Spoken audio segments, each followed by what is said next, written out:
Star Trek Strange New Worlds, Momento Mori, Season 1, Episode 4, which is also Deep Space Nine, Starship Down, Season 4, Episode 6.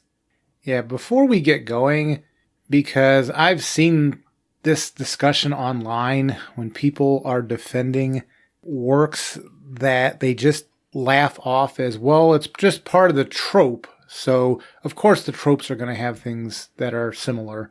And yes, when you are executing a trope, a literary trope or a storytelling trope, you're going to have similarities. But there's a difference between two properties that are executing the same trope. Of course, they're going to have similar things because they're implementing the trope. Or if somebody's copying a specific execution of a trope, there's differences between copying an execution of a trope or just executing a trope. Exactly. For instance, you have the trope of the chosen one. And throughout human literature, throughout human religion, we have this common notion of the chosen one. And it's a trope. However, sometimes it can be a ripoff. Luke Skywalker was that. Neo from the Matrix were that. So there's some common things there, but they're not all that similar once you get beyond that trope. Well, yeah, because, for instance, we'll just go with the Bible, the Christian Bible. You've got Moses, you've got Jesus. Both were chosen, okay? However, they're very different. You wouldn't say that Jesus ripped off Moses. They're very different stories. However, they're both chosen ones. You could say Harry Potter ripped off Jesus because he actually died and came back. But, I mean, the rest of the story is very different. He wasn't nailed to a cross. I mean, it just... Going back to the Matrix, Neo died and came back. So you could say that was also ripped off from that. But the execution of the rest of the story wasn't that. It was that trope, but then they did other things with it. Yeah. Now, we have to talk about this episode and what actually happened here and what I feel was a ripoff, or at least a retelling, maybe a reboot of the Deep Space Nine episode. And it was like the first half hour, the first half basically, of the episode. Of the Deep Space Nine episode. Right. The very beginning of the Starship Down episode isn't at all similar. But once the Defiant goes into this gas giant and they're with the Jem'Hadar, there's a lot of almost beat-for-beat things going on between what happened in that episode and what happened in the Strange New Worlds. And before somebody says, well, that's just the submarine-type tropey thing. You know, the Balance of Terror did that, and that was a rip-off from a 1950s movie, The Enemy Below. Sure, but again, when you look at the TOS implementation of that submarine thing, the Enemy Below was basically a 1950s film where you had a U.S. destroyer that was hunting a German U-boat. And when you watch the TOS episode Balance of Terror, you can see a lot of where that idea type stuff is coming from, but it's not a beat-for-beat thing. I mean, there's some similarities, certainly, and you can see where big inspiration came from, but there was enough difference there where you can say, yeah, there was enough difference where I think the TOS episode can stand on its own, even though, and I think even the writers are acknowledging they borrowed from that, so they're not even trying to hide that they got inspiration from that. Mm-hmm. Well, I mean, the submarine battle in general, especially post-World War II, at least for the United States, I can't speak for anybody else, but for the United States, they're very similar. I mean, it's a very cat and mouse kind of a way of doing battle. And of course, that's going to translate quite well to what they were doing on TOS, largely because TOS was very heavily influenced by naval warfare. And Starship Down, the Deep Space Nine episode, their execution of that submarine type thing, they did it differently than TOS did it. Yeah. There were a lot of specific implementations of what Deep Space Nine did of that idea that you can't really say is a common tropey thing, and we'll get into that later, but there were some things that were real specific to what Deep Space Nine did that Strange New Worlds, yeah, that's not a common trope thing. You borrowed heavily from Starship Down. The first half of it, anyway. Yeah. So, anyway, at the beginning of this episode, They're supposed to be taking, like, this air conditioner, or I guess some sort of air purifier to some planet, I guess. They get there, and they're a bunch of... Well, they're not receiving any signal from the planet below. And so they send a team down to check out what happened with this colony, and of course, they're not finding anybody, just a bunch of blood on the ground. So then they finally find a ship. It looked like some sort of transport ship, cargo ship, I guess, that had some survivors on it. But they couldn't beam them off because of all the shielding for radiation, because I guess this cargo ship regularly carried radioactive material. So they had to put out this, some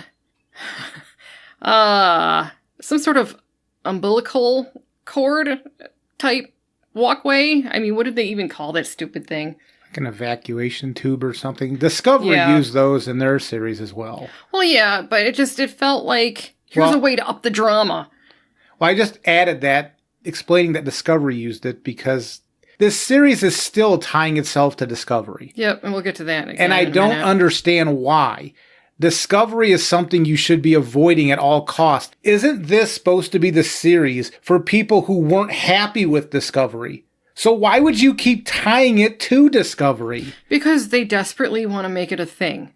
Discovery's they really don't understand why we don't like Discovery. What I'm saying is wasn't this series made specifically to cater to the audience that says, I'm not happy with Star Trek Discovery. Mm-hmm. And they said, oh, you like Captain Pike, you like the Enterprise, you like that old way of telling Star Trek, let's do that. Well, if you're going to do that, why do you keep tying it back to Discovery? People are trying to get away from that who are watching this. Yep. So, of course, La'an, also known as Discount Drummer. Yeah, I'm calling her Discount Drummer through this entire episode because until they change her personal appearance and give her any sort of different characteristics, mannerisms, she's Discount Drummer to me. She's listening to the story from these survivors, and she's freaking out because this little girl who actually heard the aliens speaking to each other using these clicking sounds. Discount Drummer recognized that as Gorn language, so she is having flashbacks to when she was a kid and her ship was taken by the Gorn. And this little girl that she's talking to, the name of the girl is Fig. And it was not lost on us that the little girl in Aliens with Sigourney Weaver, the little girl's name was Newt. So we have Fig Newton here. I mean, like, did they do this on purpose? They must have done this on purpose. You can't, like, stumble into that accidentally. Well, that's the thing, too. And I welcome anybody to comment and correct me because I admit that my knowledge on the later series after TOS, well, after Next Generation, gets a little bit weak. But they were treating the Gorn in this episode like xenomorphs from the Ridley Scott and James Cameron movies. Mm-hmm.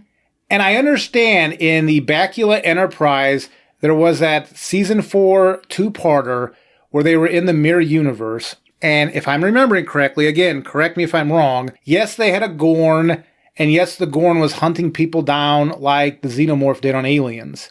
That was in the mirror universe. When I remember the Gorn, I'm remembering from the original series, where the episode Arena, where you find out that it looks like maybe the Federation / Starfleet is the entity at fault by colonizing a planet that was already spoken for by a different race. And then at the very ending there, when it was resolved and Kirk refused to kill the Gorn and the Metron said, oh, you people, show promise. I just always got the interpretation that the Gorn as a race were intelligent creatures. Obviously, they're spacefaring. They have their own culture. I never got the impression they were just kind of these mindless xenomorphs running around just eating people.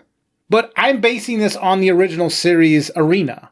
I don't know if this was fleshed out more in the books because I don't consider the books to be canon because if I haven't seen it, I can't count it, but I'm certainly not willing to, I don't want to just toss that information away if somebody has more information. But the Gorn never came across to me except in that Enterprise Mirror Universe episode, two-parter, like a xenomorph. Yet in this episode and Discount Drummer's account when she was a kid, they behave like xenomorphs, at least how she describes them. Yeah. Like they're redoing the Aliens series, and I'm asking, anybody can, feel free to correct me. Other than that Enterprise Mirror Universe episode, why are the Gorn being treated like this? Why are they being portrayed like this? I don't understand. I know Arena, TOS Arena. That's where I know the Gorn from, and they were misunderstood. It turns out the Federation probably was in the wrong, and they seem like a very civilized, at least the one combatant that Kirk was fighting, they seem like a civilized type culture. They had their own ethics and ways of doing things. Yep. So I don't understand, but I don't know. Maybe somebody can educate me, because this is essentially, the beginning part here with Discount Drummer. This was basically retelling xenomorphs and the aliens hunting people down, and yeah, the Fig character. I mean, you and I looked at each other and laughed at each other. It's like, oh, okay. I'm not giving that homage. This is just ripping off. I'm sorry. Maybe I'm missing something. Maybe that connection's not there, but that's how it came across to me. Yeah. Sorry, I took the conversation. No, it's fine. It's fine. You're passionate about that. You go right ahead and talk about it. Because at this point, I'm just tired and angry about this whole thing. Because I keep seeing people online saying, oh, but this episode was better. Yeah, okay, episode 2 was better than episode 1, but that still doesn't mean it was good. Just because it is slightly better than Bloody Diarrhea doesn't mean it was a good time. So there wasn't blood in the diarrhea this time. It's still diarrhea. I don't know. There might be blood in the diarrhea. I agree. I think this episode was better than last week's, because I actually do have, and I'll save it till later, I have some positives to say about this episode. But it felt like a rip-off. The first half hour of Starship Down, Deep Space Nine, there were moments that felt beat for beat. And that's not just because it's a common submarine thing. No. And I've also heard this excuse from people that say, well, you can't expect us to know every single episode of the franchise. Why? They're on the up until recently, they used to be on every streaming service. Why don't you know that? If you say you're a Star Trek fan, why don't you know that? That's what I don't understand. Because I've heard people say that, you're pulling minutia out of episodes. Really, this isn't just like somebody had a certain button on their shirt or something. I mean, these are large story ideas and the way they're done. So you can't just say, oh, well, I'm not familiar with that whole mythos. Why should I be? Why shouldn't you be? I don't know. When I see those people, it bothers me. It just Well, they're just trying to me. make excuses. They liked it, and for some reason, because they liked it and you didn't, that threatens them. But I wanted to like it. There were pieces of this episode I actually did like. Well, wait till you get into the synopsis. There was parts of this episode I thought could really go well. And then it was ruined every single time by like one thing, but it happened over and over and over again. Well, let's just get through this synopsis so that we can not have another hour-long video about this. Those are heck to edit. Oh, God. Yeah, so anyway, the Gorn are coming, and because of the stupid umbilical to the cargo ship, they can't raise the shields. So, of course, they get hit, and a bunch of people die. They have to go into the brown dwarf, which is right by a black hole, and that's where it's pretty much beat for beat the Deep Space Nine episode. Yep, Starship Down, when they went inside that, I think it was a gas giant in that episode. So their scanners weren't working so well, and then all of a sudden, it started feeling like Starship Down, like a lot. And, then you've got the apparently requisite at this point crap philosophy coming from Pike, and he's talking to La'an, and he's telling her the best miracles are born from truth. La'an's talking about, oh, the enemy doesn't care about my feelings, so I don't have any. And it's like, this is nothing but the SS feelings, you assholes. What the fuck are you talking about? Pike is weird, too, because when Discount Drummer was talking to him, he could have talked like a normal human being, but he went all pseudo-philosophy on her, and that's the problem with these Secret Hideout shows. Stop trying to be smarter than what you are. Just answer things like normal human beings would answer, or at least a Starfleet officer would answer. Yep. Waxing about, belief, because that's what they tried to do here. Pike's big advice was belief. And belief was how Discount Drummer was going to get through things, and at the end they tried to tie that all together. And I'm like, okay, And by okay, I mean sarcastic. Like, at this point, I don't care. Sure, fine. Yeah, meanwhile, you've got Uhura trapped with Hemmer down in, I guess, engineering. And he's injured, so she's having to do the work. He injured his hand, and so she had to do the work to get something going. And that was just... The Hemmer character, he rubs me the wrong way because they have made him too arrogant. Yeah. And too curmudgeonly. But the thing is, the actor himself, because I mentioned this to you after the episode, his voice and just kind of how he carries himself, I think with better writing, this actor could pull off a really cool part. Yes. But not this character. Well, yeah, because, again, there are things that I do like about the character, but overall, it's the lines coming out of his mouth that rub me the wrong way, which comes back to the writing, which is the heart of what a television show is. Yeah, for me anyway, because you can't just put up a bunch of flashy gunfights and shit, and I'm not going to swoon for that. I have been known to watch 1970s Doctor Who with bubble wrap painted green, and there's your monster. The story, and it's the story. I that part doesn't bother me. I mean, maybe it's because I used to go and see a lot of plays, like on stage, theater. You're not going to have the best costumes for that. You're going to do what you can with sets and things. But it's the story that counts. And for me, it's the story that counts. So all this flashy crap, the Apple Store where they have this setting for the bridge for this stupid show, that's not going to do anything for me. In fact, it's going to turn me off. I expect substance to your story, and ripping off other shows that did it better, that's not going to impress me, that's going to disgust me, and it's going to make me hate you. So there we are. We did look up the writers for this episode. There were 2 writers, and they both seemed to work on CW shows. They had some story credits and some other stuff, but the majority of their work was in other CW. One worked for The Originals, which I think was a CW vampire series. That is Bo DeMaio. Yep, The Originals, a CW vampire series. The other writer was Davey Perez, who wrote for Supernatural, another CW series. And it shows it. I mean, what this was, watch Starship Down, and then say, I want to have an episode of this, but geared for a 12-year-old. And that's what this episode was. So anyway, number 1 is in sickbay, and because of some malfunction of something or other, she's in need of real surgery with needle and thread. M'Benga, he said something like, hey, how's your sewing? Outside of that actual needle and thread surgery, every other time when M'Benga was talking to the bridge, he was trying to give an update. Nurse Chapel was basically saying, hey, get off the phone, quit screwing around and come over and help me.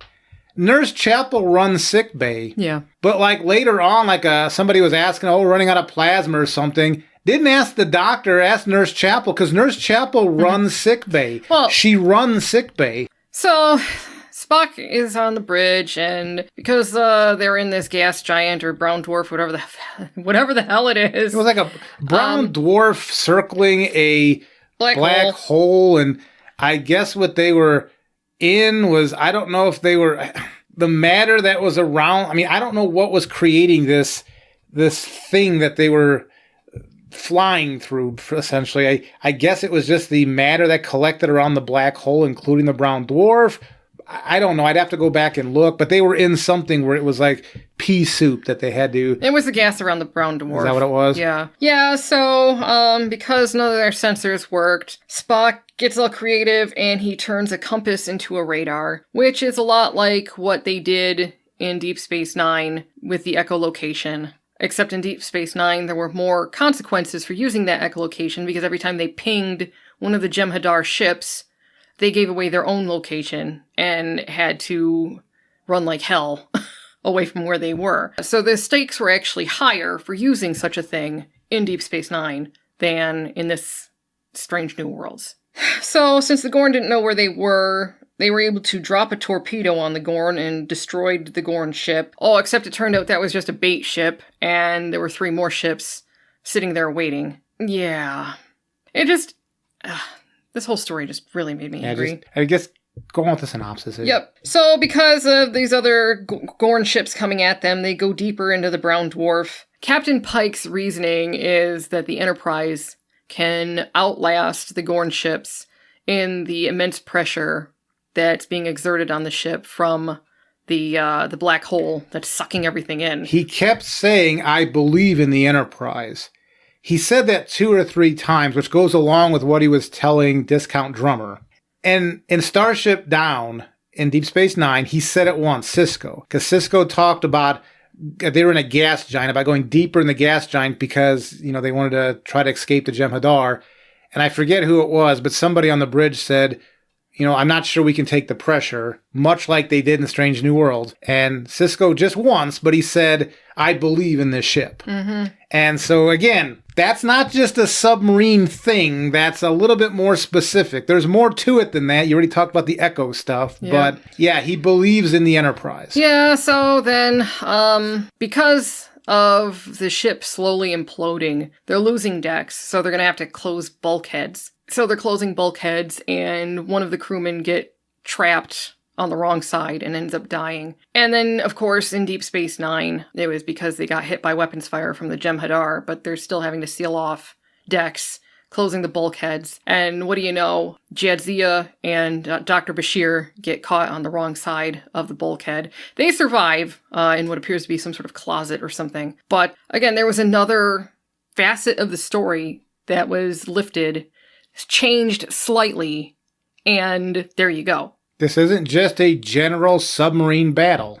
It's not. No, it's practically like they went through the script and they're like, okay, well, we're going to change this and this and this to be slightly different, like 25% different, and we're going to use it and say that it's our own story. And it's okay because it's other Star Trek that we're ripping off, so we can do that. We don't have to give any credits either because we don't give credits. Yeah.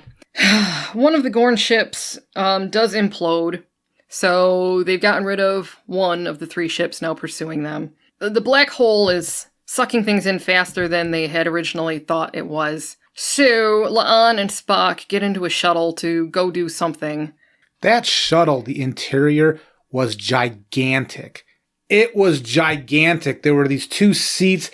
There was all this space in the whole, wherever they were, the cab of the shuttle.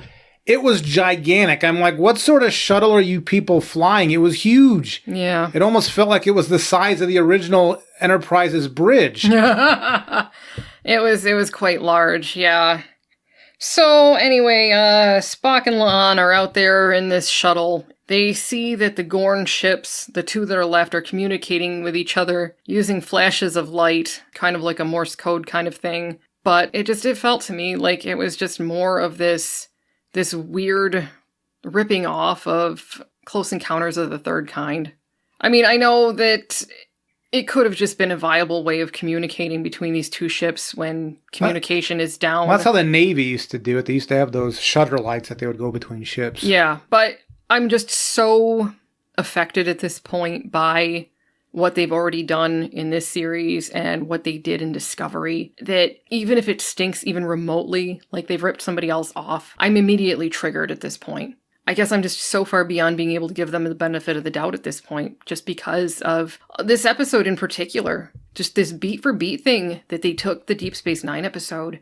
I can't believe they've gotten away with this, and people aren't calling them out more for it. Well, no, what they're going to say is, you understand the second half of the episode was Starship Down. That was a completely different thing. In the very beginning of this, it's like, yes, I understand that. I'm saying from when the Gorn attacked and knocked out that evacuation tube, from that point, it was very similar to when the Defiant entered the gas giant, because the Deep Space Nine episode at the beginning wasn't the same. In fact, Deep Space Nine had a side story with Quark and some traitor.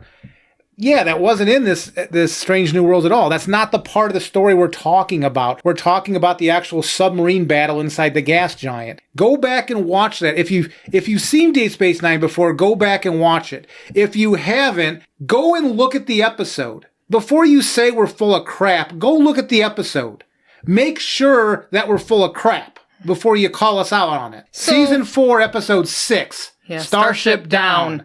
Go look it up after they enter the gas giant for like the next 20 minutes. Then go watch Strange New Worlds again and tell me there's not something a little bit more odd than just, yeah, there's some similar things. So anyway, La'an is seeing these Gorn ships communicating with the light. She has a memory, but she can't quite remember exactly what this means.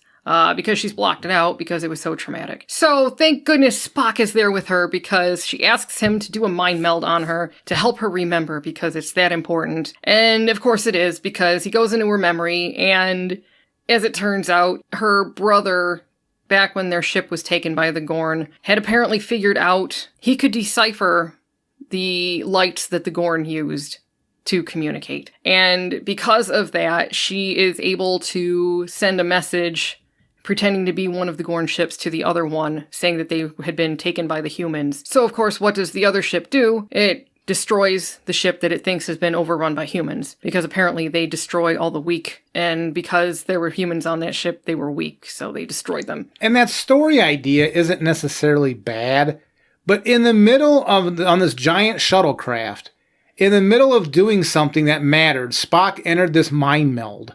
And how did he know how long that mind meld was going to take?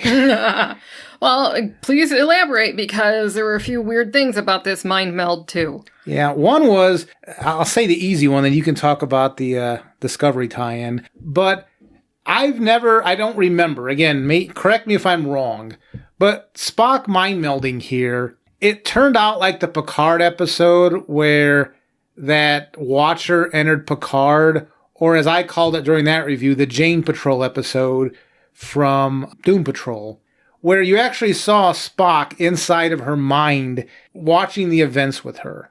Now, I don't remember Vulcan mind melds working like that, but I might be wrong. Again, like I said, for me, anything after Next Generation, I'm not 100% accurate on what I'm remembering, so maybe somewhere in Deep Space Nine or Voyager or even Enterprise, they covered that a little bit more. But I don't remember Vulcan mind melds working like that, where you entered and you became part of the person's psyche and you could interact with them in the psyche. So that was the first thing I had an issue with, and I know where you're going with the second one. Yeah. Because, okay, so in Harry Potter, because I'm a huge book Harry Potter fan, there is a mind connection between Harry and Voldemort. At some point, Harry figures out that not only can Voldemort access his mind, but he can actually see into Voldemort. And that's how this kind of played out with La'an and Spock. They started out in La'an's memory, and then somehow La'an managed to get into Spock's mind and found out about his sister. Yep. And I didn't know mind melds could work that way, that some, human, genetically modified or not, would be able to send the mind meld the other way and get into his mind like that. That just seemed weird to me. I think the only time that even was close was in that Next Generation episode where Sarek was losing his ability to control his emotions because he was just getting elderly. Yeah. And so he melded with Picard so that Picard could help give him strength to get through because he was negotiating something. But that was a different type of mind meld. Well, I believe that Sarek also intended to send some of his consciousness into Picard. I think he had to. Because he knew that he was losing it. That was a different type of mind exchange that was going on. Yeah. I'm just saying that's the only time I remember where it was a dual direction thing. Yeah, so... but they had to bring Michael Burnham into this. You miss your sister very much. Yes, I do. And it's all private. She sacrificed herself for you like my brother did for me. I mean, it was just like, oh, God, why? And again, why tie this to Star Trek Discovery?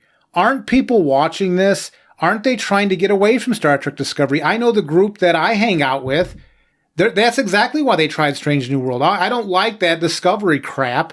Let me try this. It looks more Star Trek-y. Well, if it looks more Star Trek-y, but you just keep reminding us it's part of Discovery, you're defeating the purpose of what you're trying to do here. So, and it's hilarious because we're sitting there watching this when La'an sends the message from one Gorn ship to the other. Then you see the one destroy the initiating ship, or at least the one that it thought sent the message. And my mom is sitting there and she says, well, why didn't they send the message to both ships and they would destroy each other? And I'm like, yeah, that's a really good question. Why didn't they? Because that would have been much easier to get them to destroy each other. Of all the nitpicks, I'm not going to pick on that. I just found that funny. It was funny that your mom, she had a better idea than what they actually did. Yeah, so anyway, with Hemmer and Uhura, apparently the Anar, which is what Hemmer is, they're pacifists, but Hemmer wants to make sure that she understands that being a pacifist does not mean that he's passive, and he'll protect all living things in the natural universe. I mean, I don't know, I'm so tired of being preached at. And this just felt like that to me. This is why I give the actor credit, because good actors can raise the crappy dialogue and almost make it believable. Yeah. And this actor saying these lines, he almost made this a plausible thing he was saying. That's why this actor playing Hemmer, I wish he was given better dialogue, because I think he could be a cool character. Yeah, and it's like the way that Uhura was behaving.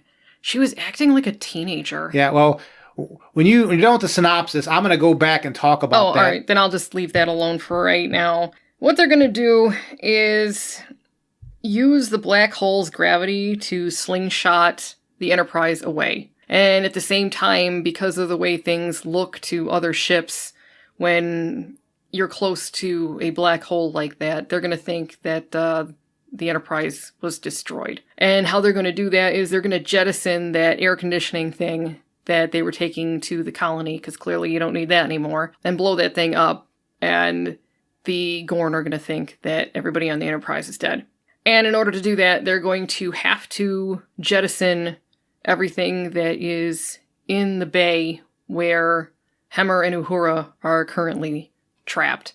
So fortunately, they have some, EVA suits, and so they're able to suit up and tether themselves down so that they don't get sucked out into space when this stuff is jettisoned. You know, of course, this works, and everybody lives, and yay.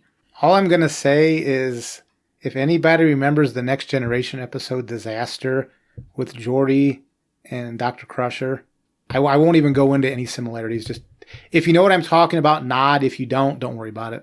So, it ends with Pike basically saying that they got their miracle, and La'an being all negative and saying, well, what about next time? And Pike saying, well, we'll be ready for them next time. And we see that Una, number one, is getting a blood transfusion straight from Dr. M'Benga. Because that's all he does. Why keep him clean of being weakened by a blood transfusion? Because it's not like he runs sickbay. I mean, he should have just been laying down next to Una and just have maybe I'm misremembering, but like in the motion picture, isn't that when Nurse Chapel became a doctor? So she should still be a nurse here. Why is she running sickbay? Is M'Benga the only doctor? Maybe there's more than one doctor. I'm trying to remember, in the original series, there was an episode with Dr. M'Benga, and obviously McCoy was still there. So the Enterprise must have more than one medical doctor, I would assume. So why is Nurse Chapel running everything? Maybe she's actually a nurse practitioner. I mean, it would have been good if they had actually established some credentials for her at the beginning. Well, they did. When she was doing that genetic modification They did. stuff. She's some hotshot from some genetic school that helps people blend in with native cultures. But that shouldn't make you qualified to run a sick bay over a medical doctor. Well, I mean, and I'm just going to say this. She looks too young to have that much authority on the ship in sickbay like that. I don't buy it. Granted, I know that as I get older and the doctors and nurses get younger, they're going to look more and more like children to me. But she actually looks like she's way too young. I mean, she looks like she must be fresh out of nursing school. Yeah. I mean, that's how old she looks. Again, if this is tied in with the original series, this is supposed to be the same Nurse Chapel. Because I remember Nurse Chapel doing lots and lots of medical stuff in the original series, that Dr. McCoy wasn't actually the one supervising everything. Yes, I'm being sarcastic. This is yet another reason why this cannot be in the same continuity as TOS. It just can't be. There was even a scene where they were talking about, we got to get some medical supplies down there to sickbay. Not that I'm happy that you have the device, But why do you have a medical transporter? If it's not for an emergency like this, why even have it? Yeah. It was down because of... Yeah, but didn't Una, in the last episode, she was going to run direct lines from the warp core to this transporter to keep his kid alive. Yeah. So it should have been super reinforced to actually never fail. Yep. So I don't understand why couldn't they have used that to get medical supplies to sickbay? Because story. Yeah, go ahead and finish up, because No, that's it. Okay. That's it. That's all I have, because the other stuff is just talking about individual characters and what the hell were they writing. So I've got some things to say here. I'm going to start out talking positive, because I did like some things going on here. I did like Hemmer. If Hemmer would have been allowed to get any sort of momentum going in his conversation when he was with Uhura, then I think that could have been a good moment for him. However, Uhura at every turn had to take away from the dramatic moment and interject some weird comedic thing, to the point where I was like, is this a comedic scene we're watching, or is this drama? Now, Uhura was as bad as that was the least of the problems. Well, yeah, because she was a lot of, she'd get something done correctly and she'd be like, she shoots, she scores. Yeah. That kind of behavior. And how is that Nichelle Nichols Uhura? It's not. It's not. And the second thing is, what I did like, even though it was very much copying Starship Down, including the creaking as the pressure of whatever they were in was creaking on them, because that happened in Starship Down too. But they were setting up an atmosphere on the bridge that actually was pretty cool. And if allowed to develop naturally, that could have been a really cool thing. But it was never allowed to develop, and the answer is why? Ortegas. I complained about her in earlier episodes. All she was doing this entire episode, every time any drama was starting on the bridge, she would quip out these Malloy Orville type lines. It works on the Orville because the Orville's a comedy. This is not a comedy. She was stealing away some dramatic moments on the bridge, because if somebody spliced out her crap and just stitched together the bridge scene with Pike and when they were going through that pressurized system, there was some tension. They actually built some tension in that scene. But you'd have to edit out every single Ortega's crap. Yeah. And then another problem I had is it seemed like every time Captain Pike made a decision, Ortega, Spock, somebody else would argue with him. And this is just like Discovery. And he'd be like, oh, yeah, okay, let's do this then, or let's do that then. I mean, Captain Pike wasn't really allowed to be a captain in this. I was expecting him to show his experience. The other junior officers should have been able to learn from this man as he was going through the process of winning this battle in this weird situation, showing all of his background and ability. But you had junior officers who should not have known how to get through this situation, questioning him at every turn. I don't mean questioning as in like, I want to make sure you're aware that if we do that, I know I'm talking like well beyond that. Like any little thing he proposed, they would jump all over him. And that includes Ortega's. Ortega's, I am about 2 episodes away from calling her a garbage character, because she ruins scenes. She destroys scenes. She makes it feel like it's not Star Trek at all. I mean, these things are barely Star Trek as it is, but her opening her mouth like that, Pike should have said, you know what? You shut your mouth. I'll ask you for your opinion when I want it, and if you can't follow that order, I'm going to have you removed from the bridge. That's what he should have said. That's what I was waiting for him to say. She was so insubordinate on the bridge, it was getting annoying. Well, what's interesting, again, because here's another comparison between the Deep Space Nine episode and this episode of Strange New Worlds. For instance, in the Deep Space Nine episode, after Sisko is injured, it's up to Worf to manage the situation. And he's down in engineering and he's giving orders and he's barking out orders basically to these engineers. And O'Brien pulls him aside and points out to him that these are engineers. They haven't been to Starfleet Academy. These aren't bridge officers like you're used to. You gotta give these guys a little more flexibility to be able to come up with solutions to do their job. And once Worf employs that, then these engineers are able to really shine and come up with some creative solutions to defeat the Jem'Hadar. And on the Strange New Worlds episode, from the very beginning, Captain Pike is employing that same tactic, except he's doing it with the bridge officers. I don't understand if he's just like the playground monitor or what, but the way that Pike manages the bridge, like you just said, that insubordination, these bridge officers, they should be disciplined for their behavior, is completely inappropriate. But the fact is, the writers wrote it that way, that Pike gives his bridge officers all this slack to basically do whatever they want. They lip off to him all the time. Like, I don't know how you can maintain any sort of discipline. I don't respect Captain Pike after watching this because he's a pushover. I mean, he had a couple of moments where he was trying to stand up for what he was trying to do, but overall, after watching him being humiliated like this on the bridge, I have no respect for this man to command a situation, and that's what command is all about. Yeah. Is learning how to maintain authority and make sure that the people under you do what they're told. There is a time and a place for dissent.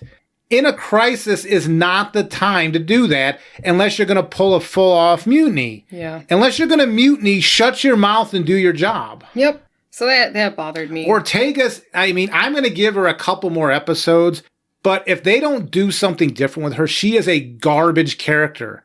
Discount Drummer is just a ripoff from a visual point of view. She's a ripoff of Kamina Drummer.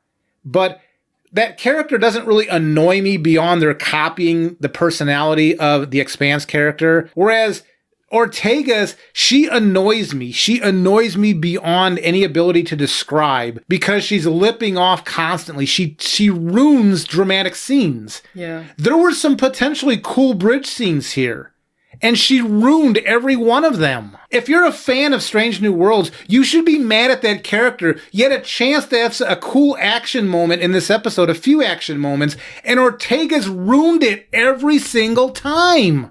Yeah, and if I could just go back to Hemmer for just a second. There was a scene between him and Uhura. This was before they opened the bay doors to scuttle everything that was in that bay where they were located. Uhura was talking about how, I guess she was afraid to die. So Hemmer told her that for his people, apparently, death occurs when their purpose is fulfilled, which would have been an interesting philosophy to explore more, because there was actually one interesting thing that I wish they had talked about. And he more. delivered the line well. Hemmer easily is my favorite character on this show, and he has problems. But he's easily my favorite character on this show. Yeah.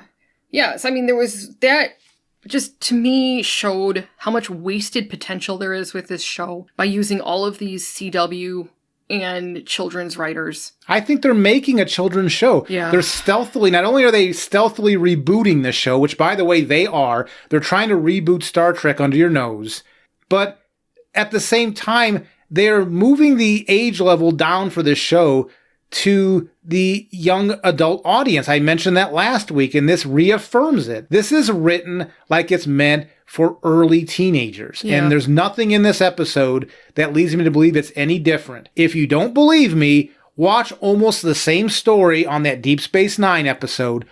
Watch this one first, maybe, and then watch that one. Which one feels like it's meant for adults? Well, plus with this, one of my biggest complaints, especially about this episode, is that they had too many storylines going on at once. They were following too many individual characters, and they were doing that at the detriment of each of them. Yeah, normally you have an A and a B story, and like an A, B, C, D, maybe. I don't know how many stories they had. I don't even know. But it means that instead of concentrating on like an A story and a B story, they were doing a very shallow reading of I don't know how many different experiences within this story. When you do that, again, it robs the characters, it robs the viewer. You're hurting your own story and your own credibility as a writer. There's no depth there. I think that it makes me so mad when I see things like this. They don't know what they're doing. Now, I don't know. Maybe young adults, they are so, and I want to be nice because I don't want to offend a generation, but their attention span is so small. Maybe you have to have 15 different things going on, even if they're shallow, just to keep their attention. I don't know. I don't mean any disrespect to anybody who's Zoomer or whatever's coming up after Zoomer, but maybe that's just that generation. They just don't have an attention span.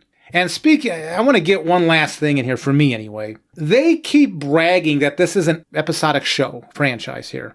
If that's true, why is it the episodes begin previously on Star Trek Strange New Worlds, and then they give you important pieces that you need to know to go into this episode? By doing that, isn't that robbing it of episodic? It's not episodic. It's just every week you're doing something a little bit different. But if you're still tying it to the if previously on matters, isn't that serialized whether you want to admit it or not? Yes. So I don't even think this is an episodic show. I think this is a stealth reboot, a stealth serialized show. And I'm not even convinced that Captain Pike is the center of this. He's not. I think that Discount Drummer is the star of this show. And we'll have to wait for a few episodes to see if I'm right. I'm starting to wonder if they think, well, so many people got upset with Discovery because Michael Burnham was the center of it and we advertised it that way. We're going to do Strange New World, say it's Captain Pike, but actually the show is going to be centered on Discount Drummer. Now, I'm not 100% convinced that's the case yet, but I'm about 70% sure willing to commit to that. I gotta wait for a few more episodes, but I'm starting to think the star of this series is not Spock or Pike. The star of this show is Discount Drummer. Yeah, it's Khan's great-great-great-great-great-granddaughter. Yeah, it's Discount Drummer. Yeah. Well, I mean, but that's it. As I said in the past, this new Trek is obsessed with Khan. Absolutely obsessed with Khan. They think he's Darth Vader. They think that he's the big villain. They think that Khan Noonien Singh is Star Trek's equivalent of Darth Vader. And that could not be further from the truth. Khan was one of many antagonists, not enemies or villains. If you watch Space Seed, they didn't view him, except when he tried to take over the ship, as an enemy. And even when Kirk deposited him on that planet, he still didn't see him as an enemy. He just said, this guy's dangerous. He's a man out of time. We can't have this sort of person running around anymore. He's not Darth Vader. I mean, maybe you could argue, Anakin, not Darth. No, they treat him as Darth Vader, a fully formed Darth Vader. And I think that's why they think everything centers, because everything in Star Wars seems to center around Skywalker or Kenobi. I mean, you get like 4 families, and that's it in the entire Star Wars universe, which makes that seem so small either. And I know I just probably pissed off a bunch of Star Wars people, but I wish that universe would grow, because Star Wars could be a really cool universe, but stop rehashing the same stuff. Well, we haven't watched Kenobi yet. We haven't, that's true. So let's just leave that at that. I didn't like the JJ Star Wars. But that again also was for babies. Yeah. That was a young adult. Yeah, but we're not talking about Star Wars here. That's going to be different videos, obviously. We should make one, because that jackass he's on my enemy list. You're damn straight. Anyway, so yeah, mixed review on this one, obviously. I hated this episode because it just seemed like such a ripoff to me. The old man was a bit softer on it because he could see the potential. I think if you admit that this is a ripoff, but you look at what they were trying to do, they were trying to set that mood. And as I said, if you just edit out the Ortega's character, there were some parts of the bridge scenes that were actually kind of cool. And I know that's going to probably risk ire in the comments, but there was potential for it to be cool. Let me put it that way. They never got to it, but that's the closest they've gotten to cool in all of Secret Hideout Star Trek. I was still enraged, so I don't think Motley wants to give anything to this series. I'm just trying to say I think I saw potential, but with these writers and producers, they'll never actuate that. It'll never happen. As a writer myself, I see this, and I am so angry that these people, they're the ones getting paid to create this crap, when I know there are plenty of other writers out there who are much better than this. It's a children's show. I'm sorry. Anybody listening to this who likes it, I'm glad you like it, but you're enjoying a children's show. And maybe that's okay. I'm not even saying that's a bad thing. Well, that's okay, but at least admit to what you're looking at. So that's just my opinion on it. I like plenty of things that aren't so great or are kids' shows. Obviously, I talk about My Little Pony all the time. I love Friendship is Magic. And, but not all of the episodes are created equal. I admit that up front. And yeah, it's a kids' show. You know, and I'm not ashamed of that. I'm not going to sit here and defend it like, you know, it's a part of my personhood, which is what I see from a lot of people just because you don't like the same thing that they do or that you point out holes in it. Everything has holes in it if you look closely enough.